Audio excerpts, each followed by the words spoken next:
Well, for each individual team, it's a little bit differently. So for Georgia, let's start there.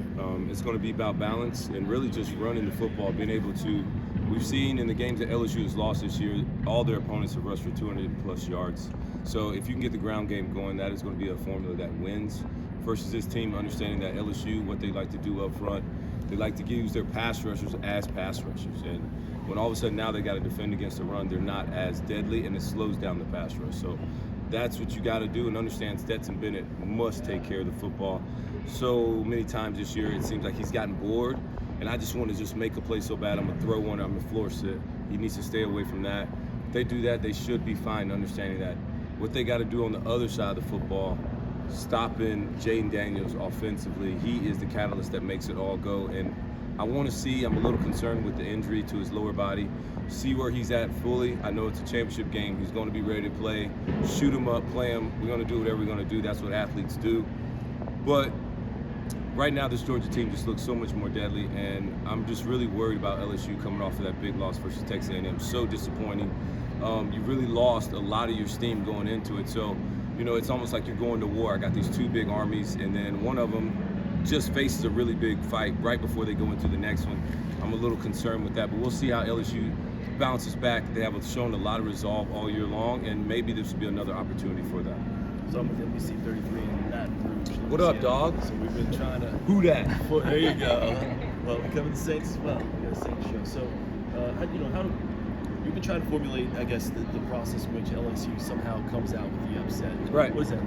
Well, they got to force turnovers on defense. I just talked about Stetson Bennett forcing plays. And look, when Georgia has had close games this year, it's because they turned the football over. They haven't played well or started off fast. So if you get a fast start by LSU, you come out smoking hot early, and all of a sudden now Georgia has to throw the football. They're not being able to win the game and play the game on their terms, which that is what Georgia's done so well the last 2 years.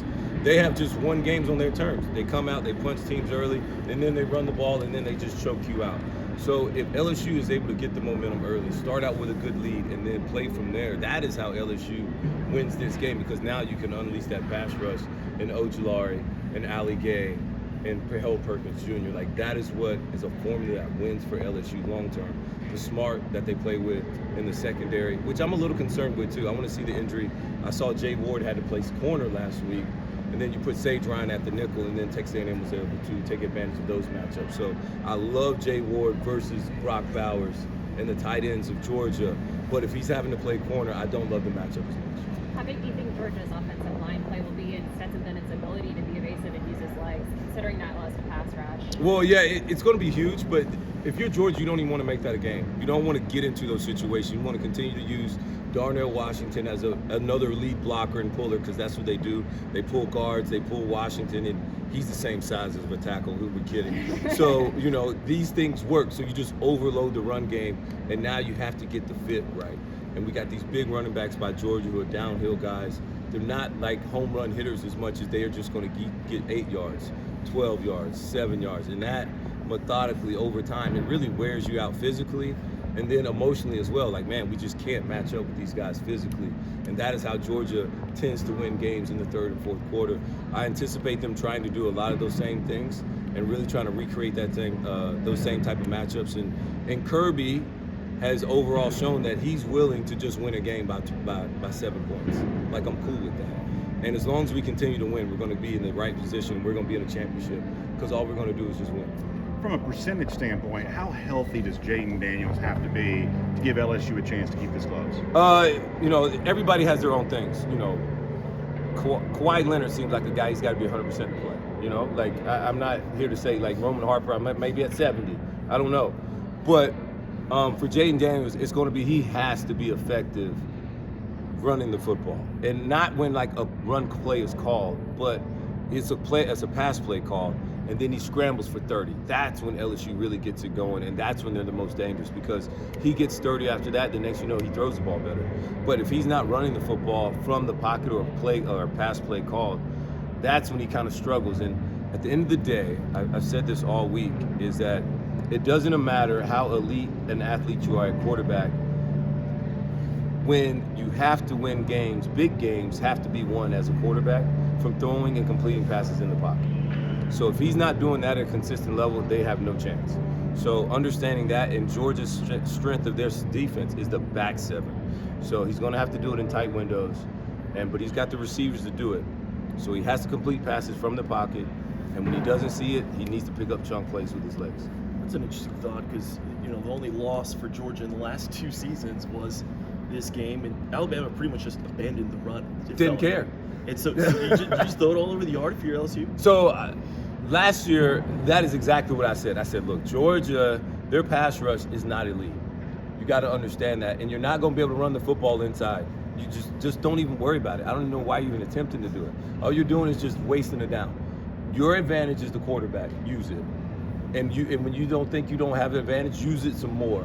And they did that. And you expose the secondary plays and some of the combo coverages that Georgia likes to do, and you take the top off. And Alabama had elite wide receiver play. So that was your advantage. Use it. Right now, I don't know if that's LSU's. LSU does have an advantage in the fact of they have some really good wide receivers. These guys are big, they're highly recruited, and they can run. And they make plays on the ball. But Jaden Daniels at times misses them. So he has to be accurate and be able to complete passes within the pocket. If he does that, it really opens up everything else, because as a coordinator, as a Georgia coordinator, if I put that hat on and he's hot and completing passes from within the pocket, okay, I might need to call some plays differently. I have to evaluate where I'm going, and this guy's on a heater right now, so I need to play some different things coverage-wise, and then that can maybe open up the run lanes inside, where Georgia has given up plays in some zone runs this year where guys are getting cut off on the backside, and now you have something pop, and then you speed up the pace, and then you go.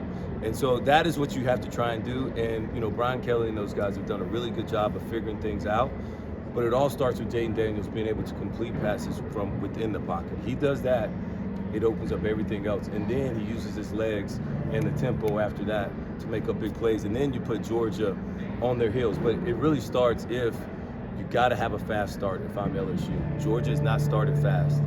If you do that, you're better than Georgia Tech. You're better than Missouri. You can hold on to the game if you get a lead. So understanding, can Georgia play from behind versus a team that they're not just extremely better than talent-wise.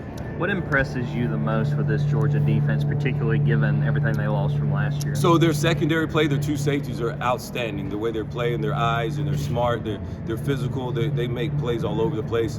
Their cornerbacks are really good. I love the nickel as well, number 22. His name's found. Yes, I love him too. He's just a really good. They know what they're doing in the secondary. And the linebacker, Jamon Dumas Johnson. Yes. Oh my gosh. It's a mouthful. It is. Do you go by anything else? Like JD's? Call him They call him Pop. Pop. Okay. All right. Yeah. I'm gonna start calling him Pop. Yeah. But like, it's just about it out. So. I think he's actually, and I'll say it in front of everybody, he's better than Nakobe Dean, and not just, and as far as the NFL prospect, he's bigger. The dude has just as much speed, and if you watch this guy, he's flying around sideline to sideline, making every single play. And I love Nakobe Dean, but and I say this with all due respect, he's just better. He's bigger, he makes more plays, and he's an outstanding NFL prospect in due time. But right now, those are the things that really just jump off the tape to me. And they also got a couple young guys up front that have continued to play and have gotten better over the season. And so Georgia's defense, what am I going to say? Like Kirby talks about it, you hear him in the locker room. Physical football travels. And when you watch Georgia play, they hit people with body shots, and they don't want to see Georgia in the fourth quarter because the way they play and the way they hit you, and it's a constant wave, and it's a never-ending wave of just relentlessness, the way they play physical football, the way they're able to take away what you like to do. They're smart, they're physical, and they're tough. And that's the type of brand of football that I love. And that, if my son was of age right now, I would send him to Georgia because, I know what he's going to get, and I know what they're teaching him, and those are the things that matters, and that's what wins. Georgia's saying all Now, I say that, but, Alabama, too. It's still his decision. I'm sorry. Georgia's saying all the right things about its motivation level, but can you truly be motivated for a game that you might not have to win, probably don't have to win to make the college football playoff? Most of these guys on this team haven't won an SEC championship, so they are motivated. It's still something about accomplishing something you've never done before. And if I'm Kirby, I'm telling them, sometimes to do something that you've never done before, which is winning a back-to-back national championship, which has never been done before in Georgia, then you got to do something you've never done before, which is winning the SEC championship. So that is what they got to do, and that is what I'm telling them to do. If I'm Kirby, I'm not Kirby, but give him that little layup right there. Do something you never done before. You got to do something you never done before, and that is what winning this game will do. As a defensive guy. Not only that, but then they get the home game again in the playoffs.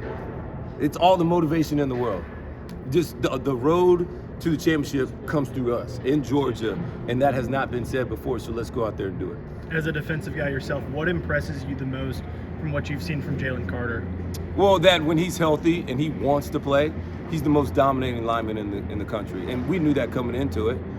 But now he's knowing that and really putting that on tape. I've been really impressed with some of the games he's put on the last few weeks. He reminds me a lot of Ndamukong Suh with his power and the ability to be able to stop all the run plays and still give you pass rush too, because of his brute strength and the ability to come out of his hips and just shed guys. And I'll be honest with you, most of these college linemen don't want to see Jalen Carter. I don't care if it's a guard, center, tackle, it doesn't matter. He destroys them all, and it really does remind me, I think that would be a great comparison, is Ndamukong Suh is who I think of when I see him. Last question. Anything else? Yes, you I think did. we're good.